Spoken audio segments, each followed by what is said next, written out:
So మనకి first test ancient హిస్టరీకి సంబంధించి test series starting మనకి ఏన్షియంట్ హిస్టరీతో స్టార్ట్ చేసాము. ఓకే, మొత్తం ఏన్షియంట్ హిస్టరీ అంతా కూడా ఒక వీక్ లాస్ట్ వీక్ అంతా జరిగింది అండ్ సండే గ్రాండ్ టెస్ట్ జరిగింది. ఆ టెస్ట్ కోసం మనం ఇప్పుడు ఎక్స్ప్లెనేషన్ చేస్తున్నాము. ఓకే, సో ఒకసారి మనకి క్వశ్చన్స్ ఎలాగో 25 క్వశ్చన్స్ మీరు చూస్తూ ఉంటారు. ఓకే, సో ఒక్కొక్క క్వశ్చన్ చెప్తాను, చూస్తూ ఉండండి, మీరు కూడా ఆన్సర్ చేయండి. ఓకే, సో ఫస్ట్ క్వశ్చన్ మీకు ఇండస్ వ్యాలీ సివిలైజేషన్ సంబంధించి క్వశ్చన్ అడుగుతున్నారు. ఓకే, ఆన్సర్ చేశారా? ఏంటి ఆన్సర్ ఏంటి? Which of the following materials used for the Harappan figures or sculptures ఏంటండి? 1 2 3. Okay, steatite, bronze and terracotta మూడింటిని కూడా మనకి ఇండస్ వ్యాలీ సివిలైజేషన్ లో ఫిగర్స్ అండ్ స్కల్ప్చర్స్ ని తయారు చేయడానికి యూజ్ చేశారు. 100% మనకి కరెక్ట్. ఎందుకంటే మనకి ఇండస్ వ్యాలీ సివిలైజేషన్ లో చూసుకుంటే చాలా స్టాచ్యూస్, చాలా ఫిగరిన్స్ దొరికాయండి. ఒక గాడ్స్ యొక్క ఫిగరిన్స్ దొరికాయి, గాడెస్ యొక్క ఫిగరిన్స్ దొరికాయి, యానిమల్ స్కల్ప్చర్స్ దొరికాయి, మ్యాన్ యొక్క స్కల్ప్చర్స్ దొరికాయి, అన్ని దొరికాయి. అయితే వాటి కోసం రకరకాల మెటీరియల్స్ ఉపయోగించారు. అందులో ఉపయోగించింది ఫస్ట్ ఒక రాయి, సోప్ స్టోన్ అని పిలువబడే ఒక రాయి, అదే స్టీటైట్. ఓకే, ఈ స్టీటైట్ కి సంబంధించిన మనకి మెయిన్ ఫిగరిన్ ఏంటి అంటే ఒక వ్యక్తి, ప్రీస్ట్ కింగ్ అంటారు, గుర్తుందా? మొహంజదారోలో ప్రీస్ట్ కింగ్ అని చెప్పి బస్టెడ్ మ్యాన్ అంటారు. ఓకే, సో ఆ ప్రీస్ట్ కింగ్ యొక్క స్టాచ్యూ మనకి స్టీటైట్ తో తయారైంది. సో 100% స్టీటైట్ తో స్కల్ప్చర్స్ చేసేవాళ్ళు. రెండోది బ్రాంజ్ అనగానే మనకి ఇంక తెలుసు, డాన్సింగ్ గర్ల్ అట్ మొహంజదారో. అది ఖచ్చితంగా మొహంజదారోలో ఒక విగ్రహం దొరికింది, డాన్స్ చేస్తున్నట్టుగా ఉంటుంది ఆ అమ్మాయి. అది ఖచ్చితంగా బ్రాంజ్ తోనే తయారైంది. అండ్ దీని తయారీ కోసం వాడిన టెక్నిక్ ఏంటండి?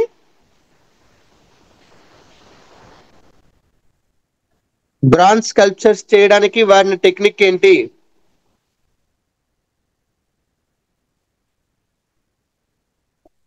I audible? మీరు ఆన్సర్ రావడం లేదు. No idea. Lost wax technique అండి, ఐడియా ఉందా?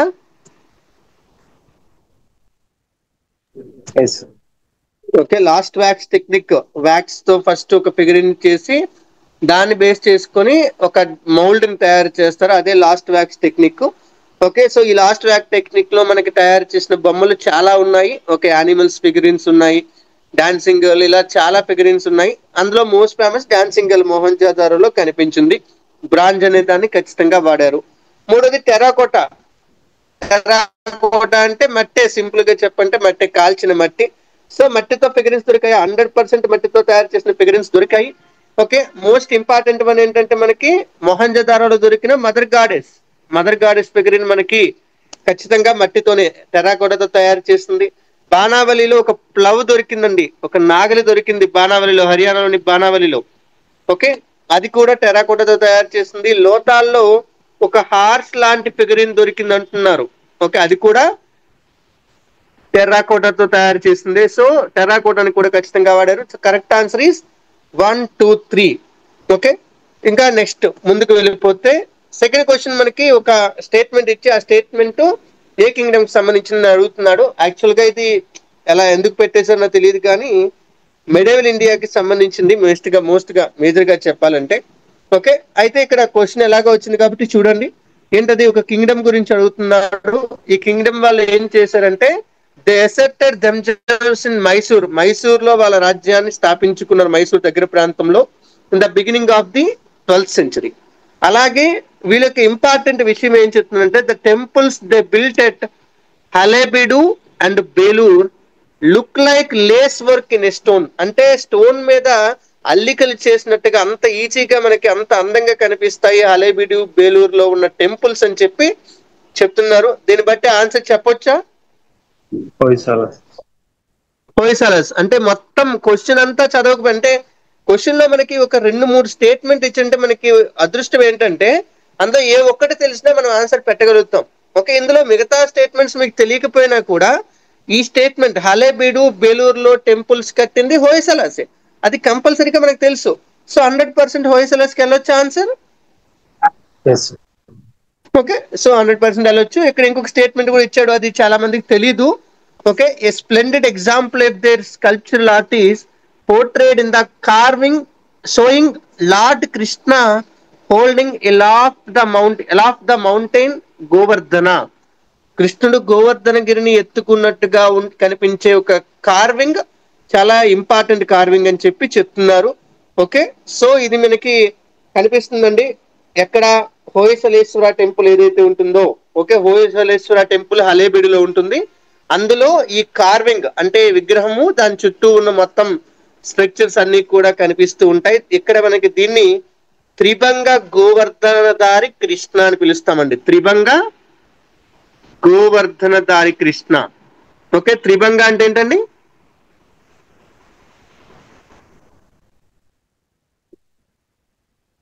త్రిభంగ పోస్చర్ విన్నరా?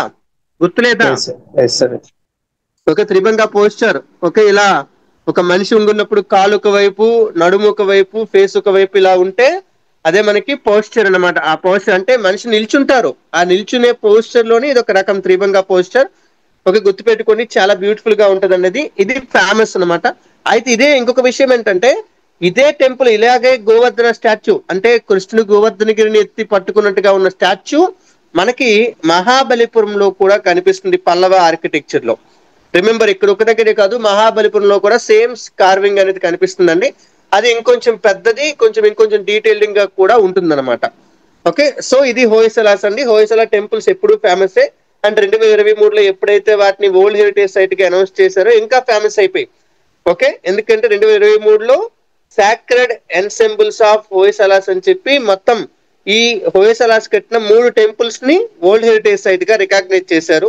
ఓకే, ఒకటి బేలూరులో చెన్నకేశవ టెంపుల్, 2 హలేబిడిలో హోయసలేశ్వర టెంపుల్, 3 సోమనాథ్పూర్ లో కేశవ టెంపుల్. రిమెంబర్, ఇది ఎప్పుడైనా క్వశ్చన్ రావచ్చు, గుర్తుపెట్టుకోండి, ఆర్ట్ అండ్ కల్చర్ కి సంబంధించి. ఓకే, ఈ 3 టెంపుల్స్ ని కలిపి మనం ఒక వరల్డ్ హెరిటేజ్ సైట్ గా పిలుస్తాం, అదే sacred ensembles of Hoysalas.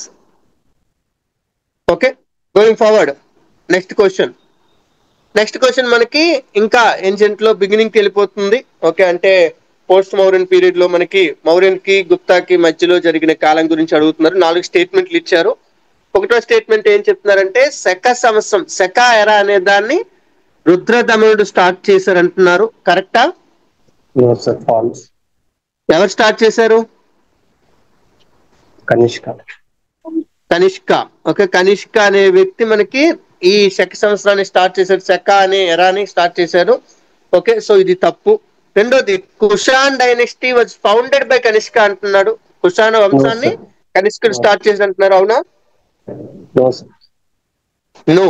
Okay, కుషాన వంశాన్ని కనిష్కుడు స్టార్ట్ చేయలేదు. కుషాన్ని స్టార్ట్ చేసింది వేరే వ్యక్తి. ఎవరు?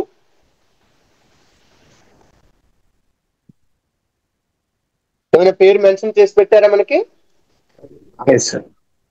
ఎవరు స్టార్ట్ చేశారు కుషాన్స్ ని? కుజల కాడఫైజిస్, అంతేనా? కుజల కాడఫైజిస్ దీన్ని స్టార్ట్ చేశారు అనమాట, కుషాన్ డైనెస్టీని. ఓకే, తర్వాత మూడోది, Christian missionary to India under Saint Thomas came to the court of Gondophares. కరెక్టా తప్ప?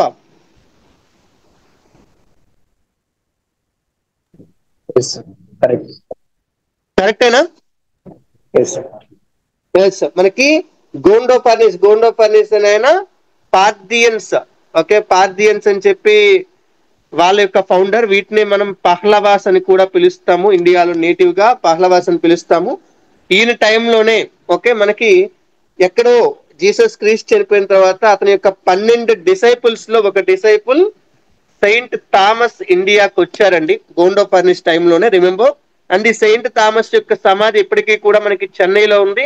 అలా ఉందని మనకి మార్కో పోలో 12th సెంచరీలో వచ్చిన మార్కో పోలో ఎవరైతే ఉన్నారో ఆయన రైటింగ్స్ ఆధారంగా మనకి తెలుస్తుంది. అప్పుడు ఫస్ట్ తెలిసింది, ఆ తర్వాత ఇప్పుడు అది ఫేమస్ అనుకోండి, సెయింట్ థామస్.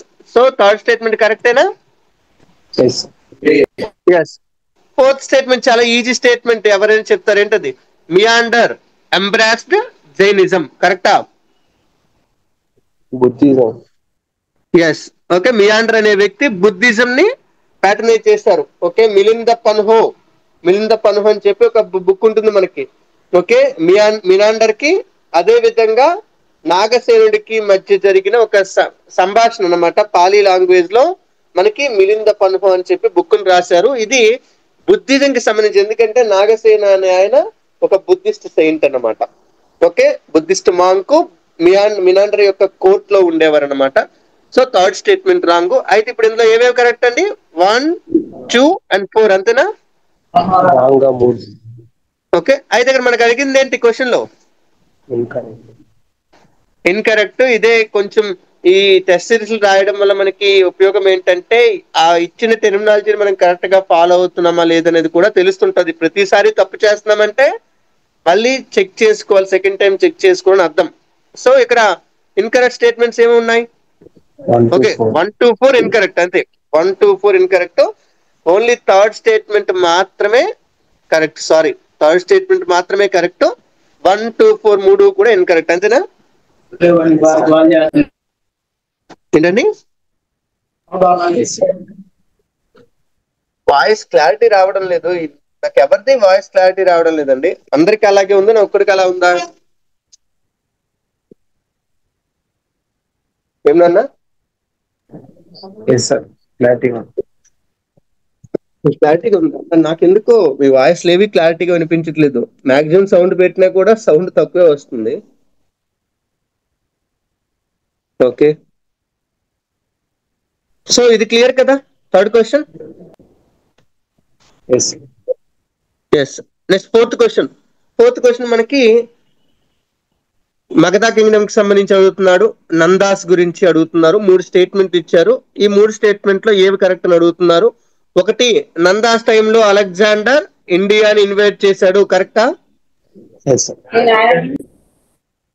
ఎస్, కరెక్టే. అలెగ్జాండర్ వచ్చింది నందాస్ టైంలోనే వచ్చాడు. సో ఫస్ట్ స్టేట్మెంట్ కరెక్టే. Second statement, Chandragupta Maurya overthrew Dhanananda to establish Mauryan empire. Mauryan empire ని ఎస్టాబ్లిష్ చేయడానికి ధననందుని ఓడించారు అంటున్నాడు, కరెక్టేనా?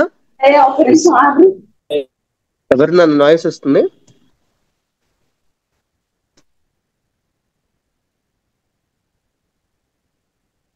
ఓకే, మళ్ళీ మ్యూట్ చేశారా? Okay, thank you. Okay, Dhanananda is the last ruler, అంతేనా? Last ruler of Nanda dynasty. Okay, మహాపద్మవంతుడి తర్వాత ధననంద వస్తాడు.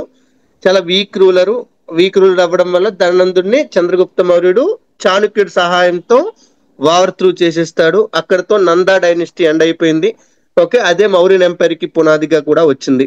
తర్వాత మూడో స్టేట్మెంట్, అంటే సెకండ్ స్టేట్మెంట్ కరెక్టే. మూడోది, Pliny a Roman writer estimated the army of Nanda dynasty, కరెక్టా రాంగా? రాంగ్. ఓకే, ఎందుకంటే మనకి ప్లినీని కరెక్ట్ గా చదివేది మెయిన్ గా ఎవరి విషయంలో చదువుతాం మనం ప్లినీని? ఏ డైనస్టీ విషయంలో?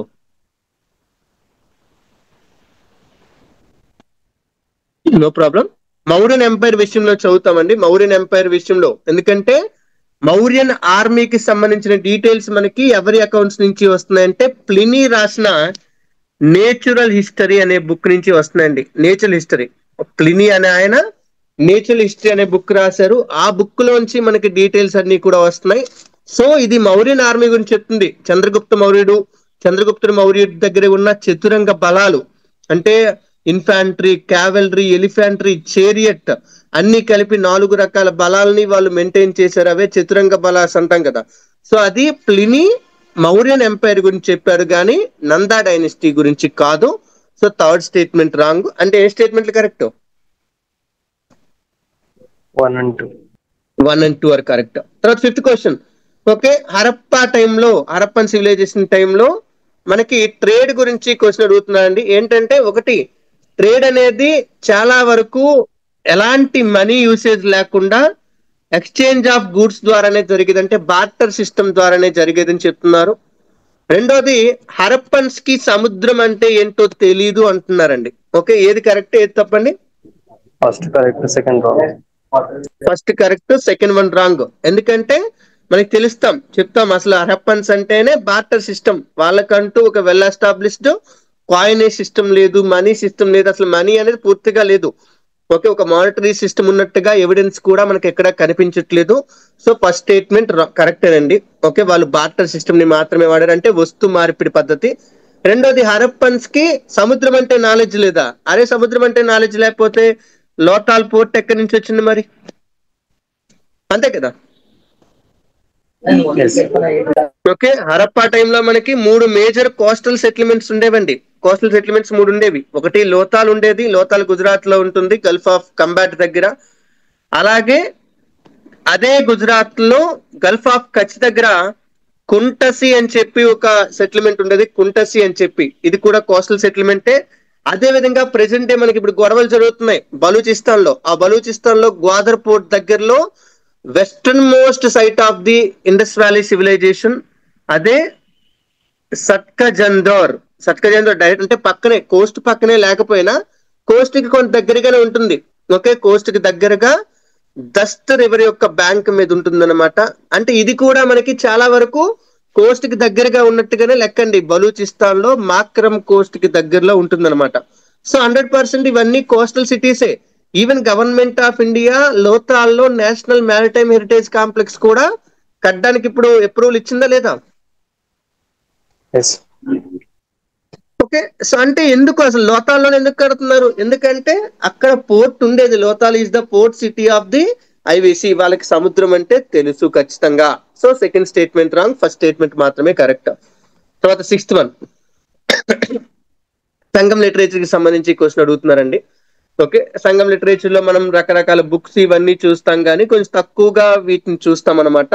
అందులో 2 రకాల పోయిటరీస్ అడుగుతున్నారు. ఒకటి అహం, 2 పురం. ఓకే, అహం అనే లిటరేచర్ సబ్జెక్టివ్ లవ్ పోయమ్స్ మీద ఫోకస్ చేస్తుంది అని చెప్తున్నాడు. అలాగే పురం అనే literature all kinds of emotions, అన్ని రకాల ఎమోషన్స్ మీద ఫోకస్ చేస్తుంది. పర్టికులర్ గా రాజు యొక్క గ్లోరీ మీద, రాజు యొక్క అంటే అతని యొక్క గొప్పతనం మీద, వీటి మీద ఫోకస్ చేస్తాయి అని చెప్తున్నాడు. ఇది విన్నారు ఎప్పుడైనా? Yes, sir. ఓకే, అవి 2 కరెక్టా రాంగా? రెండు correct. Correct. Yeah, both 1 and 2 are correct అండి. ఒక గుర్తు పెట్టుకోండి, మనకి తమిళ్ పోయిటరీలో 2 కేటగిరీస్ ఉంటాయి. ఒకటి అహం, 2 పురం. ఓకే, అహం అంటే ఏంటంటే personal feelings of love. Okay, personal feelings ఉంటాయి కదా, పర్టికులర్ గా లవ్, ఇంటిమసీ, ఇలాంటి ఫీలింగ్స్ ని డిస్క్రైబ్ చేస్తూ వాటికి సంబంధించిన ఓకే విషయాలను మనకి మెన్షన్ చేస్తే అది అహం పోయిటరీ కిందకి వస్తుంది. లేదు, ఎక్స్టర్నల్ యాక్టివిటీస్, బయట చేసే పనులు ఏవైతే ఉంటాయో వాటి గురించి డీల్ చేసేది పురం అండి. లైక్ అంటే రాజు చేసే బ్యాటిల్స్ గురించి, కమ్యూనల్ లైఫ్ గురించి, ఇలాంటి వాటి గురించి డీల్ చేసేది, అంటే బయట గురించి ఎక్కువగా డీల్ చేసేది మనకి పురం లిటరేచర్ అండి. సో అంటే ఇవి ఇన్నర్ ఎమోషన్స్ కి, ఎక్స్టర్నల్ ఎక్స్ప్రెషన్స్ కి, అంటే మన లోపల ఉండే ఫీలింగ్స్ కి, బయట జరిగే ఎక్స్ప్రెషన్స్ కి, రెండిటికి మధ్య ఒక డిఫరెన్స్ ని చూపించేది అహంపురం అన్నమాట. సో 2 స్టేట్మెంట్లు కూడా కరెక్టేనండి. ఓకే, తర్వాత 7th వన్ మనకి మహాజనపద పీరియడ్ గురించి అడుగుతున్నారండి. మహాజనపద పీరియడ్ లోని టాక్సేషన్ సిస్టమ్ గురించి అడుగుతున్నారు. ఓకే, స్టేట్మెంట్లు ఏమి ఇచ్చారు? ఓకే, మహాజనపద టైంలో మనకి ట్యాక్స్లు ఎప్పుడూ కూడా కాయిన్స్ రూపంలో వాడలేదు, కేవలం వస్తువు రూపంలో మాత్రమే పే చేసేవారు అంటున్నారండి. కరెక్టా తప్ప? Wrong. రాంగ్. ఓకే, ఎందుకంటే మహాజనపద టైంలో మనకి పంచ్ మార్కుడ్ కాయిన్స్ ఉన్నాయండి. పంచ్ మార్కుడ్ కాయిన్స్ ఎప్పుడో 6th century బీసీలోనే సిల్వర్ అండ్ కాపర్ తో చేసిన పంచ్ మార్కుడ్ కాయిన్స్ అనేవి దొరికాయండి. ఓకే, పంచ్ మార్కుడ్ అంటే పంచింగ్ చేశారనమాట వాటి మీద. అయితే వాటి మీద ఎలాంటి ఇన్స్క్రిప్షన్స్ కానీ ఎలాంటి రాతలు కూడా ఉండవు, దేవర్ అన్ఇన్స్క్రైబ్డ్ అండి. ఓకే, అందువల్ల ఏంటంటే మనం ఇది ఏ రాజుది అని అయితే చెప్పలేం. బట్ ఆ కాయిన్స్ మీద రకరకాల ఫిగర్స్ ఉంటాయి, బొమ్మలు ఉంటాయి అన్నమాట. సో ఖచ్చితంగా పంచ్ మార్కుడ్ కాయిన్స్ ఈ మహాజనపద టైంలో ఉన్నాయి కాబట్టి first statement wrong. Second statement, artisans కి, ట్రేడర్స్ కి ట్యాక్స్లు పే చేయాల్సిన అవసరం లేదు అంటున్నారండి. కరెక్టా? Pay చేయాల్సి. ఓకే, అసలు రాజుకి మెయిన్ సోర్స్ ఆఫ్ ఇన్కమ్ ఏంటంటే ఆర్టిజన్స్ నుంచి ట్రేడర్స్ నుంచి వచ్చిన ట్యాక్సెస్ ఒక మేజర్ సోర్స్ ఆఫ్ ఇన్కమ్. అలాంటప్పుడు అసలు ట్యాక్సెస్ వాళ్ళ మీద లేవు అనేది ఇది ఎప్పుడూ కరెక్ట్ కాదండి. ఓకే, సో సెకండ్ స్టేట్మెంట్ కూడా రాంగే. సో మన కరెక్ట్ ఆన్సర్ ఏంటండి? Neither one not neither one not two, అంటే రెండు స్టేట్మెంట్లు కూడా కరెక్ట్ కాదు. ఇది కరెక్ట్. ఓకే, ఇది కరెక్ట్ ఆన్సర్. తర్వాత ఎయిత్ వన్ మనకి మహాజనపదాల్లో అవంతి మహాజనపదం గురించి అడుగుతున్నారండి. ఓకే, ఎందుకంటే మనకి 16 మహాజనపదాలు, షోడశ మహాజనపదాలు ఉంటే అందులో మగధ అండ్ అవంతి మాత్రమే గొప్పగా ఎదిగాయి. అన్నింటినీ బీట్ చేసి మగధ ఎలాగో గొప్పగా మారిపోయింది. మగధ గొప్పగా మారడానికి అంటే అది గ్రేటెస్ట్ అవ్వడానికి చాలా కారణాలు ఉన్నాయి. దాని జాగ్రఫీ కానీ, దాని యొక్క స్ట్రాటజిక్ లొకేషన్ కానీ, దాని దగ్గర ఉన్న ఐరన్ మైన్స్ కానీ, రాజుల యొక్క అంటే వాళ్ళు అంటే ఇంటలెక్చువల్ కింగ్స్ కానీ, ఇలాంటి అన్నింటి వలన మగధ గ్రేట్ అయింది. అయితే అవంతి వాళ్ళకి కాంపిటేటర్ గా రావడానికి సేమ్ ఇలాంటి కారణాలే దానికి కూడా హెల్ప్ అయ్యాయి. అయితే ఏ కారణాల వలన మగధకి కాంపిటేటర్ గా అవంతి వచ్చింది అంటున్నాడు. ఒకటి, availability of iron ore mines. Iron ore mines ఉంటాయా? Yes sir. ఎక్కడ ఉంటాయి? అవంతి అంటే ఎక్కడ ఉంటుంది? రాజస్థాన్, మధ్యప్రదేశ్. రాజస్థాన్ మధ్యప్రదేశ్ బార్డర్ లో మనకి అవంతి ఉంటుంది. ఓకే, ఇక్కడే మనకి దీనికి పై వైపు మాల్వా ప్లాచ్యూ ఉంటుంది. వాళ్ళ క్యాపిటల్ కూడా ఉజ్జయిన్ ఎక్కడ ఉంటుంది? మాల్వా ప్లాచ్యూలోనే కదా. Yes sir. Okay, so Malwa plateau is good source of several minerals అండి. అందులో ఖచ్చితంగా ఐరన్ ఉంటుంది.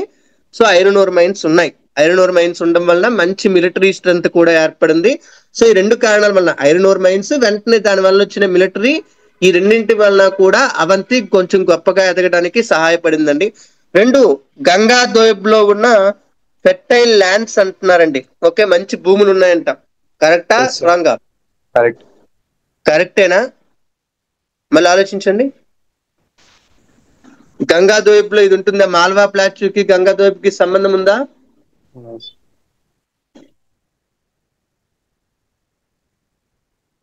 ఏమన్నా? గంగా దోబ్కి సంబంధం లేదు. గంగా దోయబ్ అనేది మాల్వా ప్లాచ్యూకి పై వైపు ఉంటుంది. గంగా యమున దోయబ్ అంతేనా? ఎస్. ప్రెసెంట్ డే యూపీలో మనకి గంగా యమున దోయబ్ ఉంటుంది. ఓకే, అది మాల్వా ప్లాచ్యూలోకి ఎక్స్టెండ్ అవ్వదు.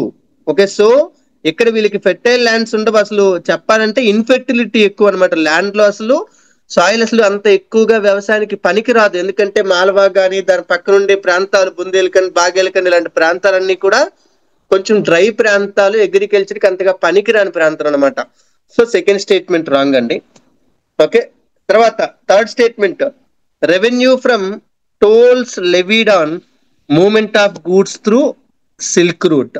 సిల్క్ రూట్ ద్వారా వచ్చిన గూడ్స్ ఏవైతే ఉంటాయో వాటి నుంచి వచ్చిన ట్యాక్సెస్ వలన వీళ్ళకి మంచి డబ్బులు వచ్చేవని చెప్తున్నారు. కరెక్టా రాంగా? రాంగ్. రాంగా ఎందుకు? సిల్క్ రూట్ పైన ఉంటుంది. సిల్క్ రూట్ పైన ఉంటుందా? ఓకే, సిల్క్ రూట్ పైన ఉంటుంది అనేది అంత కరెక్ట్ కాదు. ఎందుకంటే సిల్క్ రూట్ వెళ్లాల్సింది ఇక్కడ బరుకచ్చా ఉంటుంది కదా. ఎస్. ఓకే, బరూచ్ పోర్ట్ నుంచే వెళ్ళాలి, అంటే వీళ్ళని దాటుకునే వెళ్ళాలి. బట్ అప్పటికి సిల్క్ రూట్ లేదన్నమాట. ఎందుకంటే సిల్క్ రూట్ ఇవంతా స్టార్ట్ అయింది కరెక్ట్ గా మౌరియన్స్ వచ్చిన టైంలో స్టార్ట్ అయిందంట. మౌరియన్స్ ఉన్నప్పుడే స్టార్ట్ అయింది, ఈ టైంకి లేదు. ఓకే, గుర్తుపెట్టుకున్నానా? మౌరియన్స్ వచ్చినప్పుడు అంటే 130 BC ఆ టైంలోనే సిల్క్ రూట్ స్టార్ట్ అయింది. అంతకు ముందు సిల్క్ రూట్ అనేది లేదు. సిల్క్ రూట్ లేనప్పుడు అసలు రెవెన్యూ ఎక్కడి నుంచి వస్తుంది? రాదన్నమాట. ఓకే, అర్థమైందా? ఎస్. ఓకే, సో మనకి ఇందులో ఒక స్టేట్మెంట్ మాత్రమే కరెక్ట్, అంటే 1 only is the correct answer. Okay, తర్వాత నెక్స్ట్ క్వశ్చన్, 9వ క్వశ్చన్. ఓకే, ఇండియన్ వేదిక్ సంబంధించి అడుగుతున్నారు. చాలా ఈజీగా పెట్టొచ్చు ఆన్సర్. ఓకే, మొత్తం 5 పేర్లు ఇచ్చాడు. 5 పేర్లలో ఎవరెవరు వేదిక్ పీరియడ్ కి సంబంధించిన పోయటెస్ అంటే రచయిత్రులు అనమాట, కవియత్రులు ఎవరు అని చెప్పి అడుగుతున్నారండి. చెప్పండి అన్న, మీకు తెలిస్తే చెప్పండి, తెలియకపోతే ఎలిమినేట్ చేయండి. ఏది ఎలిమినేట్ చేయొచ్చు చెప్పండి. ఆతుకూరి మొల్లా ఎలిమినేట్ చేసేయచ్చు. ఎప్పుడు చాలా రీసెంట్ మెడివల్ హిస్టరీలో సంబంధించింది. తర్వాత మీరాబాయి. మీరాబాయి కూడా కృష్ణ భక్తి మెడివల్ ఇండియా అప్పుడే వస్తుంది, భక్తి మూమెంట్ టైంలో వస్తుంది. వాళ్ళు ఎందుకు ఇక్కడ ఉంటారు? ఉండరు. సో 4, 5 ఉన్నవన్నీ కూడా తీసేయచ్చు. ఓకే, మనకి మిగిలింది 2, 3 ఆర్ 1, 2, 3 అంటే లోపాముద్ర, గార్గి, ఘోష. అయితే మనం కొంచెం చదివి ఉన్న లోపాముద్ర మనకి తెలుస్తారు. లోపాముద్ర కరెక్టా కాదా అని తెలిస్తే ఆన్సర్ పెట్టొచ్చు. ఓకే, ఎస్, లోపాముద్ర ఆ పీరియడ్ కి సంబంధించిన ఒక రైటర్, ఒక పోయిటెస్సే. వేదిక్ పీరియడ్ లో మనకి వేదిక్ పీరియడ్ గొప్పదనం ఏంటంటే మహిళలు కూడా కొన్ని శ్లోకాలు రాశారు. ఋగ్వేదంలో అని మిగతా వేదాల్లో శ్లోకాలని రాశారు. సో అందులో మోస్ట్ ఇంపార్టెంట్లీ ఘోష ఉంటుంది.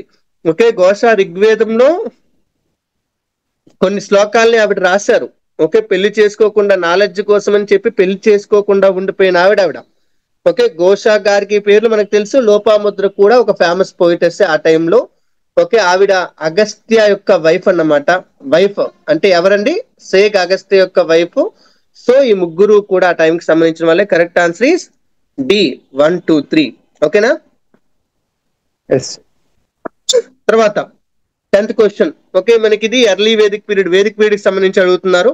ఎర్లీ వేదిక్ పీరియడ్ లో ల్యాండ్ అనేది ఒక వెల్ ఎస్టాబ్లిష్డ్ ప్రైవేట్ ప్రాపర్టీగా ఉంది అని చెప్తున్నాడు. కరెక్టా? No sir. No. Okay, early Vedic period లో మనకి ఎక్కువ శాతం ల్యాండ్ మీద, ఓకే, అంటే అసలు ల్యాండ్ మీద ఎవరు ఫోకస్ చేయలేదు, కింగ్డమ్ మీద ఎవరు ఫోకస్ చేయలేదండి. యుద్ధాలు జరిగినా కూడా యుద్ధాలు పశువుల కోసం జరిగాయి అంతే. ఓకే, అంతేగాని ల్యాండ్ కోసం ఎప్పుడూ కొడవలు ఆడుకోలేదు. అదంతా లాటర్ వేదిక్ లో వచ్చింది, ఎర్లీ వేదిక్ లో రాలేదు. ఓకే, ఎర్లీ వేదిక్ లో పశువుల మీదే, ప్రజల మీదే ఫోకస్ ఉండేది. లాటర్ వేదిక్ లో ల్యాండ్ మీదకి ఫోకస్ తరలిందనమాట. సో సెకండ్ స్టేట్మెంట్ ఇప్పుడు చెప్పొచ్చా? Most of the wars fought by Aryans during the Rigvedic period were for land or property. ఎక్కువ శాతం ల్యాండ్ కోసం, ప్రాపర్టీ కోసం యుద్ధాలు చేశారంట. కరెక్టా? ఎస్. కరెక్టా?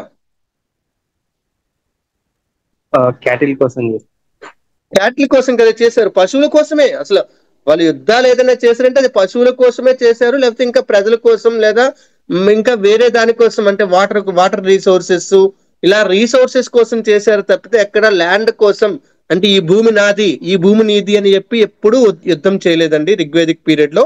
సో సెకండ్ స్టేట్మెంట్ రాంగే. తర్వాత థర్డ్ వన్, పురందర అని చెప్పి ఒక గాడ్ ఉంటారు. He played the role of warlord in the Vedic period. Vedic period లో వార్లార్డ్ అంటే యుద్ధానికి సంబంధించిన దేవుడిగా ఈయన రోల్ ప్లే చేశారు అంటున్నారు. కరెక్టేనా పురంధరుడు? ఎస్. ఓకే, పురంధరుడు అంటే ఎవరు? ఇంద్ర. యా, పురంధర అంటే ఇంకెవరో కాదండి, ఇంద్రుడే. ఇంద్రుడికి మనకి ఆ టైంలో రకరకాల పేర్లు ఉండేవండి. ఓకే, ఇంద్ర మనకి మామూలుగా వెదర్ కోసం అనుకుంటాం, మనం వాతావరణం కోసం అనుకుంటాం, but at the same time ఇంద్రుడి యుద్ధానికి కూడా మనకి దేవుడే. ఓకే, అసలు ఋగ్వేదంలో 250 శ్లోకాలు మనకి ఇంద్రుడికి సంబంధించినవి ఉంటాయి. ఆయన్ని పురంధరుడు, జితేంద్ర, శతక్రతు, సోంప అనే పేర్లతో పిలిచేవాడు. ఓకే, సో ఇంద్రుడు చాలా ఇంపార్టెంట్. సో ఆయన్నే యుద్ధం కోసం ప్రే చేసేవారు. సో పురంధరుడు అనేది కరెక్ట్. సో కరెక్ట్ ఆన్సర్ ఏంటి? Option C, 3 only. తర్వాత next question, Mesolithic paintings of Bhimbetka. భీంబెట్కాలో మనకి మీసోలిథిక్ పీరియడ్ కి సంబంధించిన పెయింటింగ్స్ దొరికాయి. చాలా ఈజీ క్వశ్చన్ అండి. ఓకే, కొంచెం తెలియకపోయినా ఆలోచిస్తే పెట్టొచ్చు. ఓకే, ఫస్ట్ స్టేట్మెంట్ ఏమంటున్నాడు? Hunting is the predominant theme used in these paintings అంటున్నాడు. సెకండ్ ఏమంటున్నాడు? Only humans are depicted in these paintings అంటున్నాడు. ఓకే, చూడండి ఏది కరెక్ట్ అండి ఇందులో? First correct, second wrong. First correct, second wrong. Yes, only one only.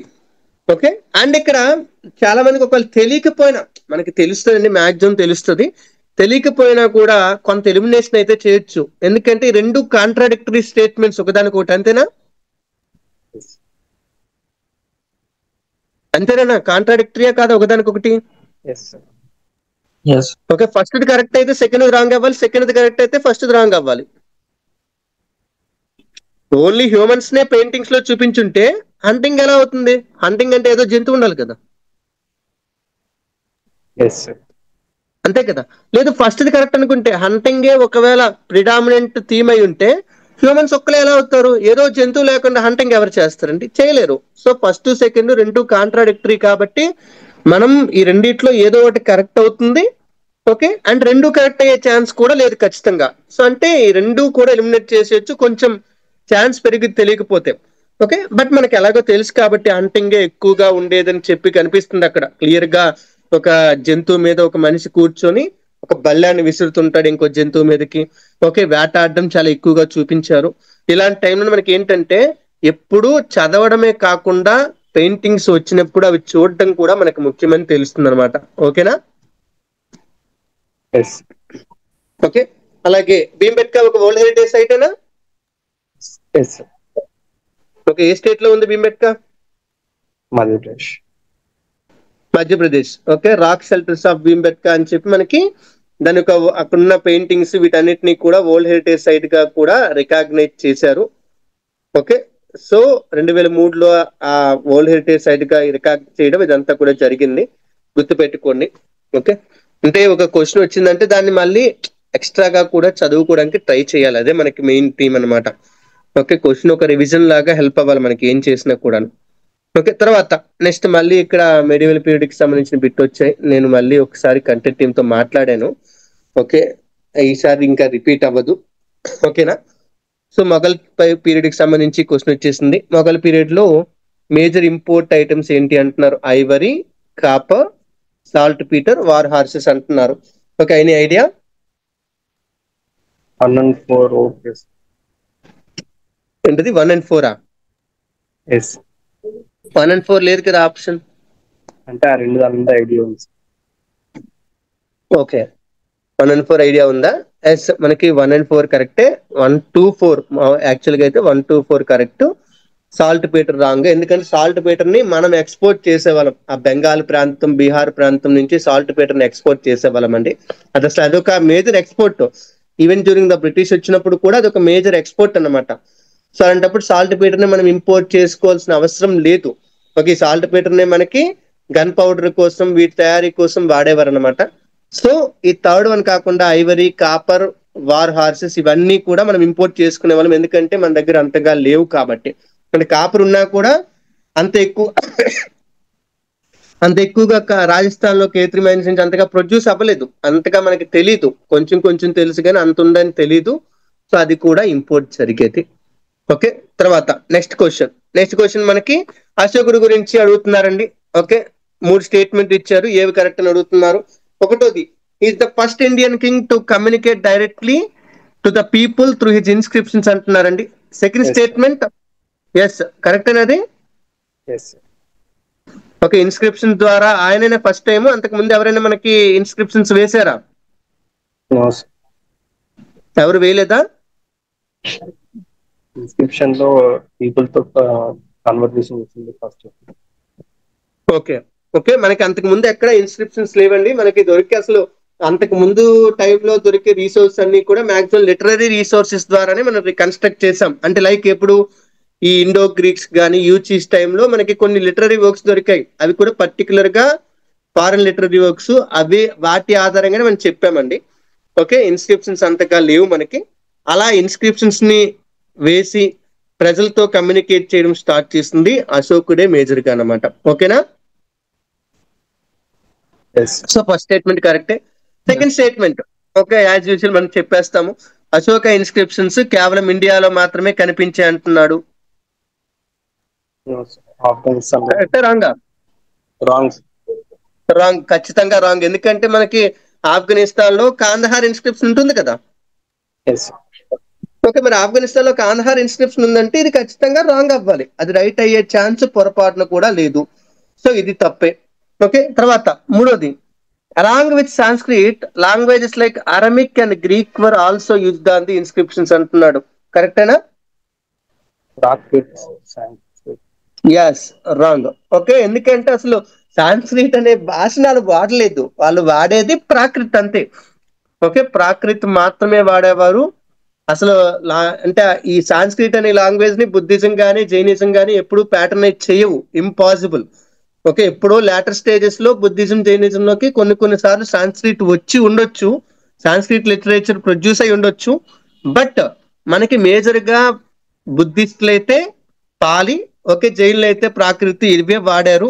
Okay, అంతేగాని Sanskrit ని వాళ్ళు వాడలేదు. అసలు అశోక్ ఇన్స్క్రిప్షన్స్ అన్ని మనకి ప్రాకృత భాషలో ఉంటాయి, ఎక్సెప్ట్ వన్ ఇన్స్క్రిప్షన్. ఏంటా ఇన్స్క్రిప్షన్? ప్రాకృతిలో లేని ఇన్స్క్రిప్షన్ ఏంటండి మనకి? ఏమన్నా అశోక్ ఇన్స్క్రిప్షన్స్ లో ప్రాకృత భాష ఉపయోగించిన ఇన్స్క్రిప్షన్ ఏంటి? కాందహార్ లో ఉన్నదే గ్రీక్ అరమిక్ లో ఉంటది sir. Yes, okay, Kandahar bilingual inscription గుర్తుందా? Yes. Okay, Kandahar bilingual inscription అక్కడ గ్రీక్ అండ్ అరమిక్ లో మనకి రాశారు. ఈవెన్ ఇన్ కరోస్తి స్క్రిప్ట్ వాడారు అక్కడ, అంతేనా? ఎస్. మిగతా దగ్గర వాడిన స్క్రిప్ట్ ఏంటి? బ్రాహ్మణ థామస్. బ్రహ్మి.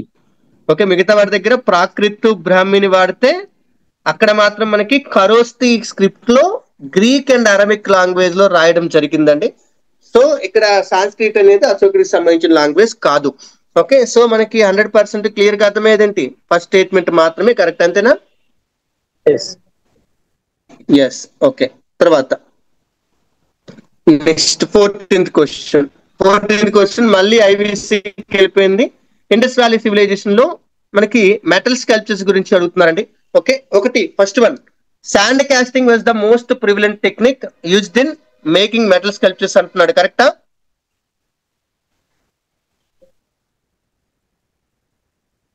చెప్పండి అన్న. ఎస్. కరెక్టా? వాళ్ళ స్కల్ప్చర్స్ ఏ టెక్నిక్ లో చేశారని చెప్పాను నేను? Last batch. Lost wax technique కదా. లాస్ట్ వ్యాక్స్ టెక్నిక్ అనేది కరెక్టా రాంగా? అది కరెక్ట్. ఏంటది? నో, Sand ఇది casting wrong. wrong. Yeah, sand casting wrong. ఎందుకంటే మనం ఇప్పుడు ప్రెసెంట్ వాడుతున్నది శాండ్ కాస్టింగ్ అండి. మొత్తం అంతా ప్రెసెంట్ మీరు మెజారిటీ కేసెస్ లో వాడుతున్న కాస్టింగ్ టెక్నిక్ అంతా కూడా శాండ్ కాస్టింగే. ఓకే, బట్ అప్పట్లో వాడింది లాస్ట్ వ్యాక్స్ టెక్నిక్ వాడారు. సో ఇది 100% రాంగ్ అండి. ఓకే, సెకండ్ వన్, ఇక్కడ మెటల్ తో కేవలం హ్యూమన్ ఫిగర్స్ మాత్రమే చేశారు అంటున్నారండి, కరెక్టా?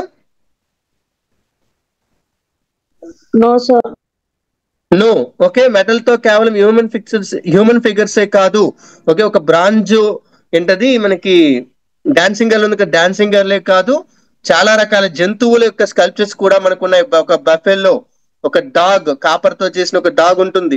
ఓకే, ఒక గోడ్ స్కల్ప్చర్ ఉంటుంది. కొన్ని కొన్ని దగ్గరలో బర్డ్ స్కల్ప్చర్స్ కూడా ఉన్నాయి మెటల్స్ తో చేసినవి. సో అంటే మెటల్ ని కేవలం హ్యూమన్ ఫిగర్స్ కోసమే కాదు, జంతువుల కోసం కూడా వాడారు. Second statement wrong. Third statement, late Harappan and chalcolithic sites lacked metal cast sculptures అంటున్నాడు అండి. అంటే లేట్ హరప్పన్ పీరియడ్ లో మెటల్ క్యాస్ట్ స్కల్ప్చర్స్ లేవు అంటున్నాడు, కరెక్టా?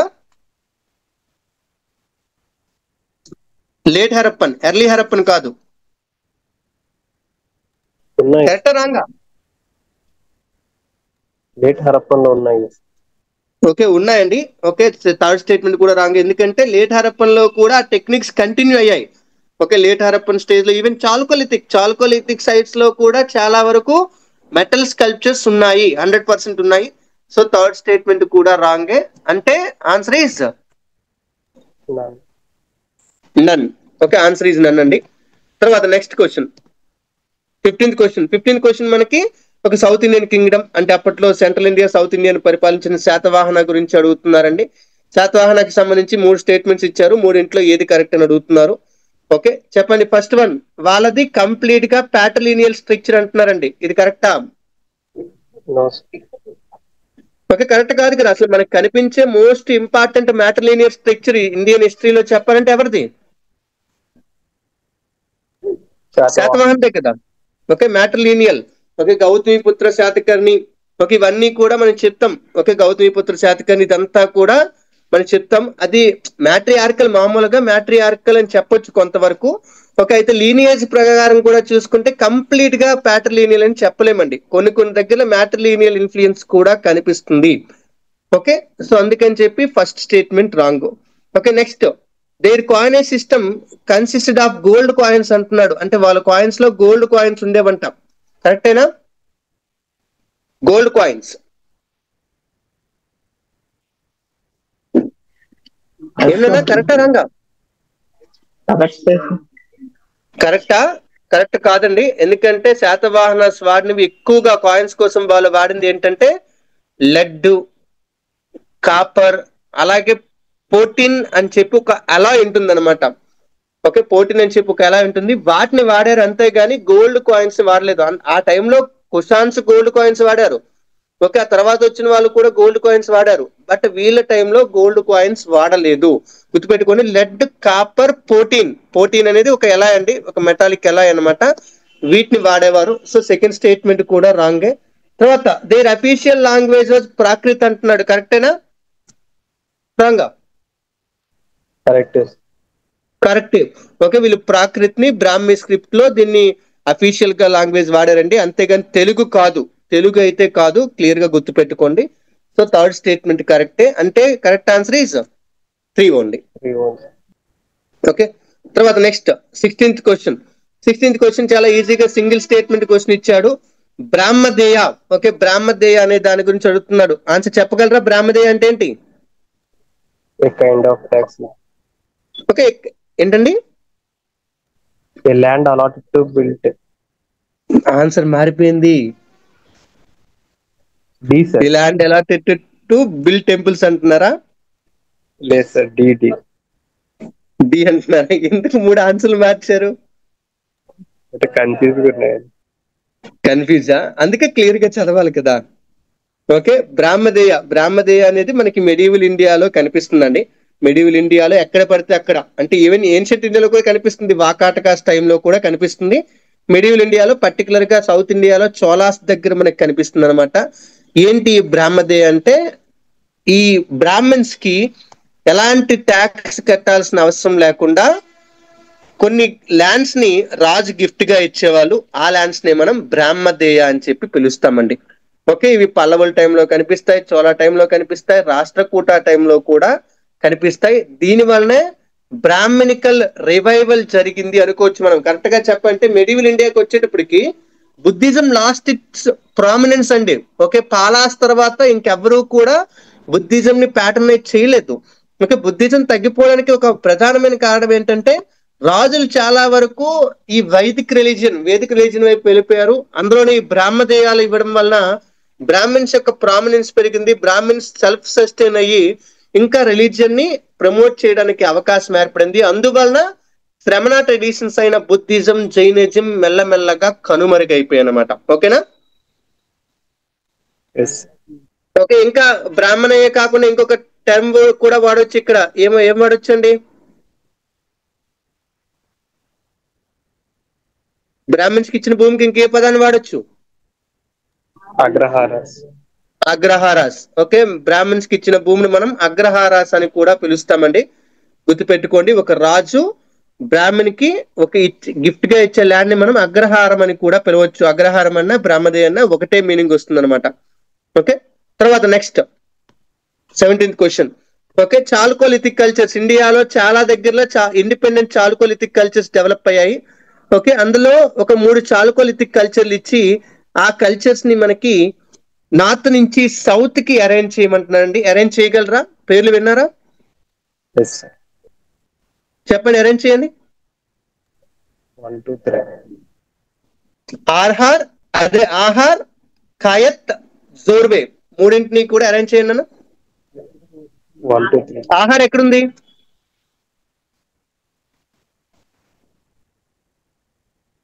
ఎక్కడుంది ఆహార్? రాజస్థాన్, మధ్యప్రదేశ్. ఎస్, రాజస్థాన్ మధ్యప్రదేశ్ బార్డర్ లో బానస్ రివర్ ఉంటుంది కదా, బానస్ రివర్ వ్యాలీలో ఉంటుందండి ఆహార్ అనేది. ఓకే, ఇందులో ఇది ఫస్ట్ పైనుండే చాల్కోలిథిక్ సైట్ అనమాట, నార్త్ లో ఉంటుంది. ఓకే, కాయత్ వచ్చేటప్పటికి ఇది వెస్టర్న్ మధ్యప్రదేశ్ లో ఉండే సైట్ అండి. చంబల్ నర్మదా వ్యాలీస్ కి మధ్యలో ఉంటుంది అనమాట, చంబల్ నర్మదా. ఓకే, అంటే క్లియర్ గా మధ్యప్రదేశ్ అని మనం చెప్పొచ్చు. జోర్వేకి వచ్చేటప్పటికి జోర్వే ఏ స్టేట్ లో ఉంటుందండి? చాలా మందికి తెలుసుది, మహారాష్ట్ర. జోర్వే అనేది మహారాష్ట్రలో ఉంటుంది. గోదావరి, ప్రవర రివర్ వ్యాలీస్ మధ్యలో ఉంటుంది. గోదావరి, ప్రవర. ఓకే, ఇక్కడ మనకి జోర్వే, దైమాబాద్ ఈ సైట్స్ మీకు కనిపిస్తుంటాయి. సో దీన్ని బట్టి చూసుకుంటే అన్నిటికంటే నార్త్ లో ఆహార్, తర్వాత కాయత్, తర్వాత జోర్వే. 1, 2, 3 అంతేనా? ఎస్ 1, 2, 3. Okay, yes. తర్వాత నెక్స్ట్ చాలా ఈజీ క్వశ్చన్, అందరూ చెప్తారు. With reference to ancient history of India, Prayag Prashasti inscription దేన్ని చెప్తుంది? ప్రయాగ్ ప్రశస్తి చెప్పండి అన్న. Achievements of something. Achievements of Samudragupta. అంటే మేబీ కొంతమంది కన్ఫ్యూజ్ అవ్వచ్చు ప్రయాగ్ అనే పేరు చూసి, ఎందుకంటే మన టెక్స్ట్ బుక్ లో రోజు చదువుకునేది ఏంటి? అలహాబాద్ ఇన్స్క్రిప్షన్ ఇక్కడ చదువుతాం. అలహాబాద్ ఇన్స్క్రిప్షన్ చదువుతారు కాబట్టి కొంతమంది అంటే జస్ట్ చూడగానే కన్ఫ్యూజ్ అవుతారు. ఎందుకంటే మనకి ఒక పేరు ఒకసారి ఫెమిలియర్ గా అయిపోయిన తర్వాత రెండో పేరుని అంత ఈజీగా మనం యాక్సెప్ట్ చేయలేము. సో అప్పుడు ఏంటంటే చిన్న కన్ఫ్యూజన్ వస్తుంది. బట్ మనకు కొంచెం ఆలోచిస్తే అరే ప్రయాగ్ అంటే అలహాబాదే కదా, అలహాబాద్ ఇన్స్క్రిప్షన్ ఎవరి గురించి చెప్తుంది? సముద్రగుప్తుడి యొక్క అచీవ్మెంట్స్ చెప్తుంది, అంతే కదా. ఓకే, ఇండియన్ హిస్టరీలోనే మోస్ట్ ఇంపార్టెంట్ పిల్లర్ ఇన్స్క్రిప్షన్ ఇది అలహాబాద్ పిల్లర్ ఇన్స్క్రిప్షన్. ఓకే, ఆ సముద్రగుప్తుడి యొక్క కోర్టు పోయెట్ హరిసేన అని ఉంటారు. ఈ హరిసేనుడు మనకి దీన్ని రాశారు. ఏ లాంగ్వేజ్ లో రాశారు దీన్ని? ప్రాకృత, అలహాబాద్ ఇన్స్క్రిప్షన్ ఏనన్నా ప్రాకృతిలో రాశారా?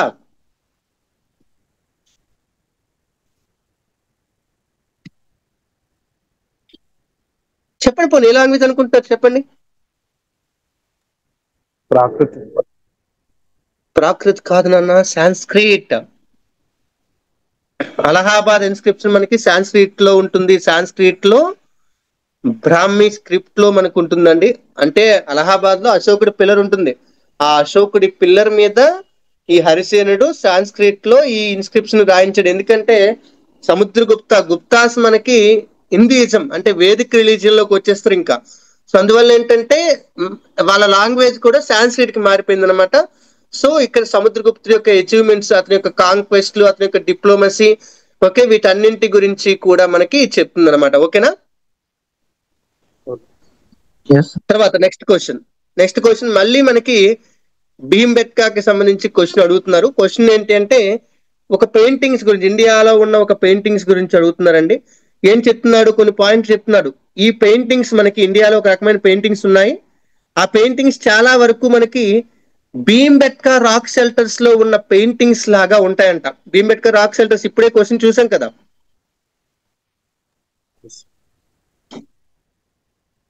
ఓకే, అలాగే సెకండ్ ఫీచర్ ఏమంటుందంటే వీళ్ళ యొక్క యూనిక్ ఫీచర్ ఏంటంటే ఈ paintings the they use very basic graphic vocabulary. చాలా తక్కువ గ్రాఫిక్ వొకాబులరీని వాడతారు. బేసిక్ గా అందరికీ అర్థమయ్యేవి అంటే లైక్ చిన్న చిన్న సర్కిల్స్, ట్రయాంగిల్స్, స్క్వేర్స్ నే వాడుతూ ఉంటారు.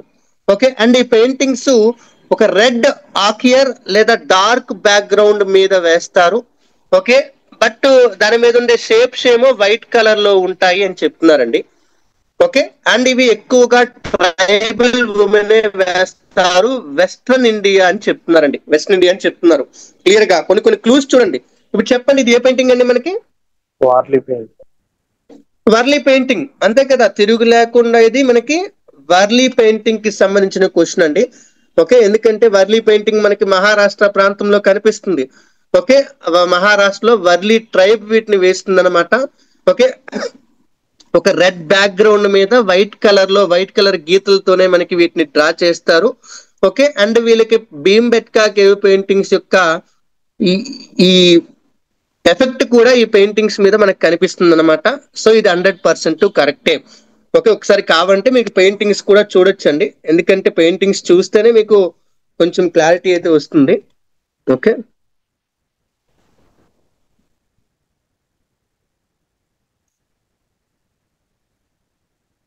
ఇదిగోన్నా వర్లీ పెయింటింగ్స్, బేసిక్ ట్రయాంగిల్స్ ఇవే ఉంటాయి. రకరకాల షేప్లు ఎక్కువగా ఉండవన్నమాట. ఓకేనా? రెడ్ కలర్ బ్యాక్గ్రౌండ్ కనిపిస్తుందా? ఓకే, రెడ్ కలర్ బ్యాక్గ్రౌండ్ మీద చాలా సింపుల్ ఏంటివి కొన్ని జియోమెట్రికల్ షేపుల్ని వాడుకొని దీన్ని డెవలప్ చేస్తారండి. ఓకే, ఇక్కడ మీరు కావాలంటే ఎలిమినేషన్ కూడా వాడుకోవచ్చండి. ఫస్ట్ ఎలిమినేట్ చేయగలిగేది ఏంటండి? ఇక్కడ కలంకారీ ఎలిమినేట్ చేసి వచ్చు. ఎందుకంటే ఇది వెస్ట్రన్ ఇండియా కాదు, ఆంధ్రప్రదేశ్ లో ఉంది కదా. ఆంధ్రప్రదేశ్ లో ఉన్నది ఎక్కడి నుంచి వస్తుంది? రాదు. ఓకే, అలాగే పటచిత్ర ఎక్కడిది?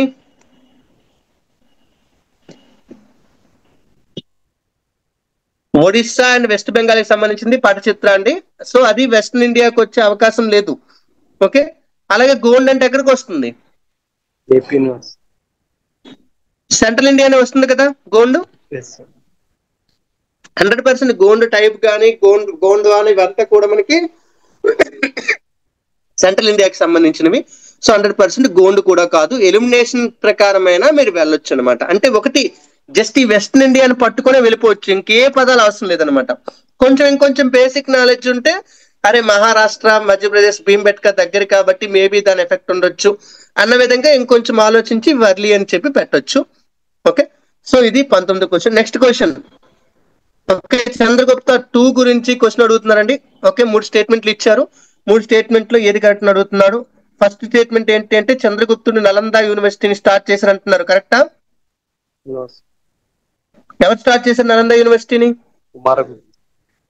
Kumaragupta. Yes, Nalanda university was started by Kumaragupta. కుమారగుప్తుడు స్టార్ట్ చేస్తే చంద్రగుప్తుడు ఎలా స్టార్ట్ చేస్తారండి? చేయలేరు.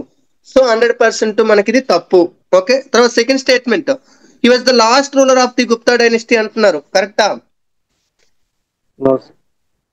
ఓకే, గుప్తా డైనస్టీలో ఈయన లాస్ట్ రూలర్ ఎలా అవుతారండి? చంద్రగుప్త 2 తర్వాత ఇంకా చాలా మంది రాజులు ఉన్నారు. లాస్ట్ రూలర్ ఎవరంటే విష్ణుగుప్తుడు. ఇంకా అందరికంటే లాస్ట్ రూలర్ విష్ణుగుప్తుడు. అది చంద్రగుప్తుడే కదా మనకి గొప్ప రాజు, అంతేనా కాదా? గుప్తా డైనస్టీలో ఆయన గొప్ప రాజు.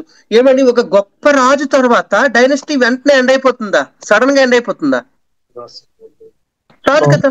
సో అంటే మనకి తెలియకపోయినా కూడా కొంతవరకు పెట్టొచ్చు. ఈయన లాస్ట్ రూలర్ కాదు, ఎందుకంటే చంద్రగుప్త 2 తర్వాత కుమారగుప్తుడు వచ్చాడు, ఆ తర్వాత విష్ణుగుప్తుడు వచ్చాడు. విష్ణుగుప్త లాస్ట్ కింగ్ అనమాట. అంటే చాలా టైం ఉంది అనుకోండి, ఈ మధ్యలో రాజుల పేర్లు చెప్పలేదు. ఓకే, సో ఇది కూడా రాంగే. తర్వాత Harisena was his court poet అంట. ఇది అవుతుందా చెప్పండి ఒకసారి. హరిసేన ఎవరు కోర్ట్ పోయిట్ అండి? హరిసేన ఎవరు కోర్టు పోయిట్? ఇప్పుడే చూసాం కదా నాన్న, సముద్రగుప్త. ఏ ఇన్స్క్రిప్షన్ రాశారు ఈయన హరిసేనుడు? అలహాబాద్ ప్రశస్తి ఆర్ ప్రయాగ్రాజ్ ప్రశస్తి అనే దాన్ని రాశారని చెప్పాం కదా. సో అలాంటప్పుడు ఈయన చంద్రగుప్త 2 టైంలో ఎందుకు ఉంటారు? వాళ్ళకి వీళ్ళకి ఎంతో గ్యాప్ ఉంది. ఓకే, అలాంటప్పుడు ఇక్కడ ఈ టైంలో ఉండే అవకాశం లేదు. ఓకే, సో ఇది కూడా తప్పే. అంటే కరెక్ట్ ఆన్సర్ ఏంటండి? None. Okay, none is the correct answer. తర్వాత నెక్స్ట్ 21వ క్వశ్చన్ మనకి ఏమడుగుతున్నారంటే ఓకే పెయింటింగ్స్ గురించి అడుగుతున్నాడు. The paintings of flying apsaras and scenes of Mahajanaka Jataka. Jataka అంటే ఏంటి? ఎవరికి సంబంధించింది? బుద్ధిజం. జాతక అంటే బుద్ధిజం అంతేనా? Okay, Mahajanaka Jataka are depicted on which of the following ancient sites అంటే ఏ సైట్ దగ్గర మనకి ఇవి ఉండేవి? ఫ్లయింగ్ అప్సరాస్ గానీ లేకపోతే మహాజనక జాతకానికి సంబంధించినవి కానీ ఎక్కడ ఉండేవని అడుగుతున్నారు. ఎక్కడండి? Okay, Ajanta caves. ఆలోచించక్కలేదు, అజంతా కేవ్స్ అంటేనే పెయింటింగ్స్. ఓకే, అన్ని పెయింటింగ్స్ చెప్తారు, అందులో ఫ్లయింగ్ అప్సరా అనే పెయింటింగ్ కూడా ఖచ్చితంగా చెప్తారు. చెప్పలేదా? చెప్పారా లేదా? గుర్తెచ్చుకోండి.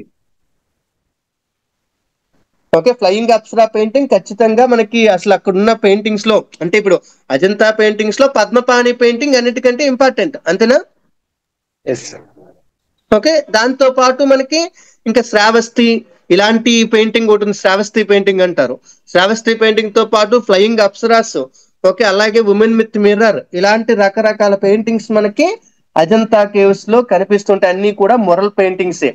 ఓకే, సో 100% ఇది కరెక్ట్. మనకి అజంతా అనేది కరెక్ట్ అవుతుందండి. ఈవెన్ మహాజనక జాతక కూడా మనకి అందులోనే కనిపిస్తుంది, ఎందుకంటే మొత్తం అజంతా కేవ్స్ లో చాలా జాతక పెయింటింగ్స్ లో ఉన్న స్టోరీస్ ని పెయింట్ చేయడం జరిగిందనమాట. సో ఇది అజంతా కేవ్స్ కి సంబంధించింది. ఓకే, తర్వాత next question. Okay, next question మనకి చోలాస్ డ్యూరింగ్ లేటర్ చోలాస్ అంటున్నాడు. ఇది మనకి మెడివల్ హిస్టరీకే వెళ్ళిపోతుంది, బట్ ఆన్సర్ చేసేయండి.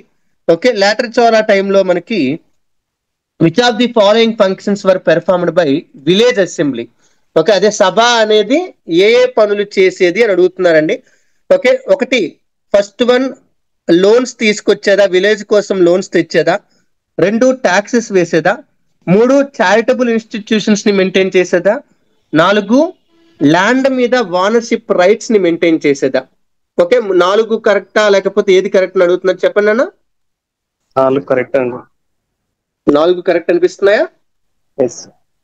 ఎస్, సభ అనేది ఇంకా విలేజ్ కి హెడ్ అది మనకి. ఓకే, అదొక ఎలక్టెడ్ బాడీ. ఇదంతా మనకి పక్కన పెట్టండి, ఎందుకంటే అక్కడ చోళాస్ టైంలో డెమోక్రసీ చాలా బాగుండేది, ఇదంతా మనకి తెలుసు. అయితే వీళ్ళు ఏం చేసేవాళ్ళు, ఈ సభ అనేది ఏం చేసేదంటే ఇక్కడ చెప్పిన ప్రతి పని కూడా చేసేదండి. ఓకే, ప్రతి పని కూడా చేసింది. ఓకే, ఏంటి, విలేజ్ కోసం అని చెప్పి లోన్స్ తీసుకొచ్చేది అనమాట. అంటే రకరకాల మార్గాల్లో లోన్స్ తీసుకొచ్చి విలేజ్ అభివృద్ధి కోసం కేటాయించేదండి. ఒకవేళ ఏదైనా ఫెమైన్స్ కానీ ఇలాంటి వర్క్, అంటే ఫెమైన్ వచ్చిన కరువు వచ్చింది అనుకోండి, ఆ టైంలో కూడా విలేజ్ కి సహాయపడేది అనమాట లోన్స్ తీసుకొచ్చి. రెండోది ట్యాక్స్ వేయాలి ఖచ్చితంగా. మరి ఇప్పుడు ఒక విలేజ్ కి హెడ్ బాడీ ఉందంటే ట్యాక్స్ వేయాలి. Land tax, professional tax, temple tax, irrigation కోసం ట్యాక్స్, ఇలాంటి ట్యాక్సెస్ వేసేది.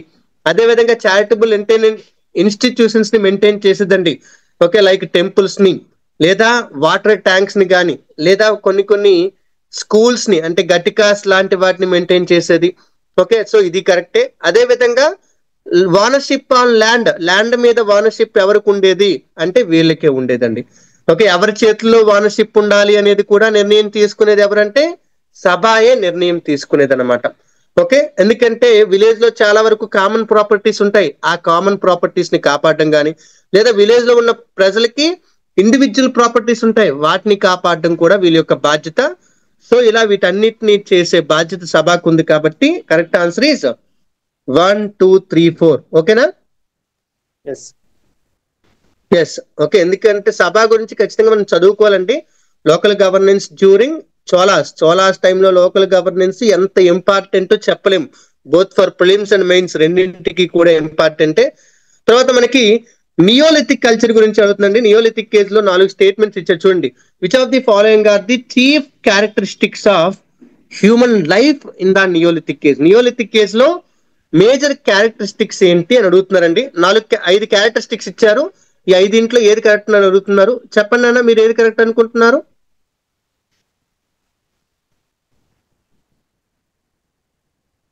క్రాప్ కల్టివేషన్ చేశారా? క్రాప్ కల్టివేషన్ చేశారా?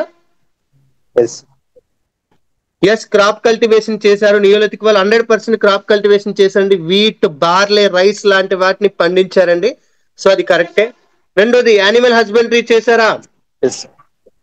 చేశారు. అసలు ఫస్ట్ నుంచి యానిమల్ హస్బెండరీ ఉండేది. క్రాప్ కల్టివేషన్ ఇంకా కొత్తగా వచ్చింది కానీ మిథోలిథిక్ నియోలిథిక్ టైంలో యానిమల్ హస్బెండరీ ఫస్ట్ నుంచి ఉండేది. So animal husbandry. తర్వాత మూడోది ఫిక్స్డ్ అబోర్డ్. ఫిక్స్డ్ అబోర్డ్ అంటే ఏంటి? షెల్టర్. ఓకే, వాళ్ళు ఒక దగ్గర సెటిల్డ్ లైఫ్ ఉండేవారు, అంతే కదా? ఓకే, ఎప్పుడైతే అగ్రికల్చర్ వచ్చిందో అగ్రికల్చర్ వల్ల సెటిల్ లైఫ్ వస్తుందా రాదా? ఓకే, ఈ 2 కాంట్రాడిక్టరీ స్టేట్మెంట్, అంటే 2 కాంట్రాడిక్టరీ కాదు. క్రాప్ కల్టివేషన్ ఉందంటే ఫిక్స్డ్ అబోర్డ్ ఉంటుంది, క్రాప్ కల్టివేషన్ లేదంటే ఫిక్స్డ్ అబోర్డ్ ఉండదు, అంతేనా కాదా? సో అంటే అర్థం ఏంటి, 1 and 3 గో టుగెదర్ అనమాట. బట్ అన్ని కేసెస్ లో 1 and 3 కలిపే ఉన్నాయి. సో ఇంక మనం దాన్ని బట్టి ఎలిమినేట్ ఏం చేయలేము. ఓకే, సో తర్వాత టూల్స్ ఆఫ్ పాలిష్డ్ స్టోన్ అంటున్నారు. స్టోన్ పాలిష్ చేసిన టూల్స్ వాడారా? వాళ్ళు నియోలిథిక్ వచ్చేటప్పటికి స్టోన్స్ అంటే టూల్ సైజ్ చాలా తగ్గిపోయింది. పాలిష్ చేసిన యాక్సెస్ ని, పాలిష్ చేసిన సికిల్స్ ని, వీటిని వాడేవారండి. ఓకే, టూల్ సైజ్ చాలా తగ్గిపోయింది, ఇది కరెక్టే. తర్వాత ఎక్స్టెన్సివ్ నాలెడ్జ్ ఆఫ్ మెటలర్జీ అంటున్నాడు, కరెక్టేనా? అసలు నియోలిథిక్ అని పేరు పెట్టిందే వాళ్ళకి మెటల్స్ గురించి తెలియదని, అంతేనా కదా?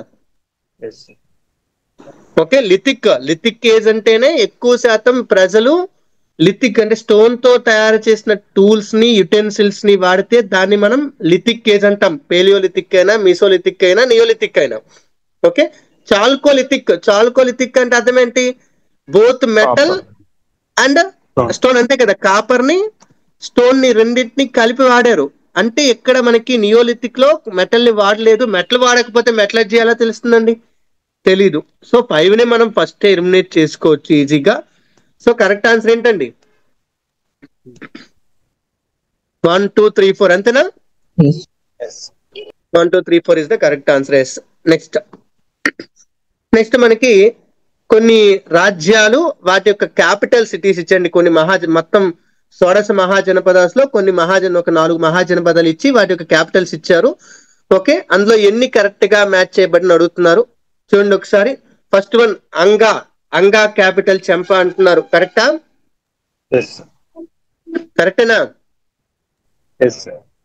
ఎక్కడుంది అంగరాజ్యం? ఎక్కడుంది? Bihar. ఎక్కడుందండి అంగరాజ్యం? ఐడియా ఉందా అసలు?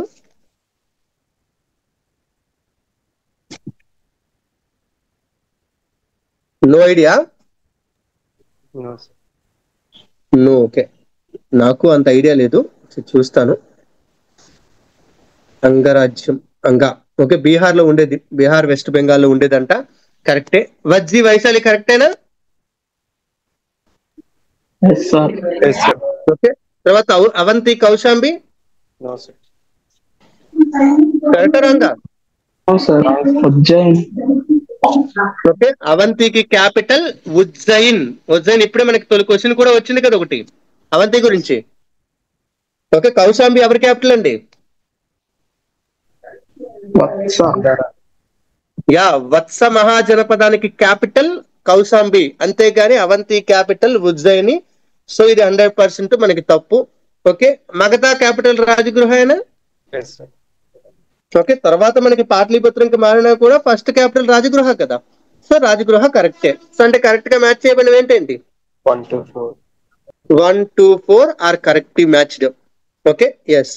తర్వాత వజ్జీకి ఇంకొక పేరు ఏంటండి?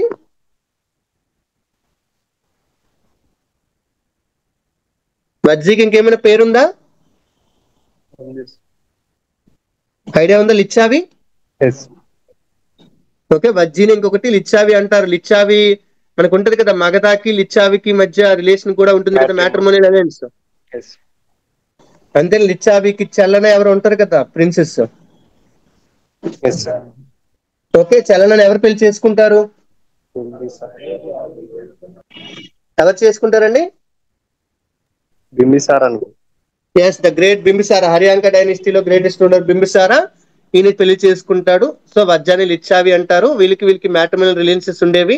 ఎవరికి? వజ్జీకి మగధాకి. వజ్జీ ఇంకొక స్పెషాలిటీ ఏంటండి? వజ్జీ ఒక రిపబ్లికన్ స్టేట్ అండి, గుర్తుపెట్టుకోండి. ఏంటండి? బుద్ధ. Republican state.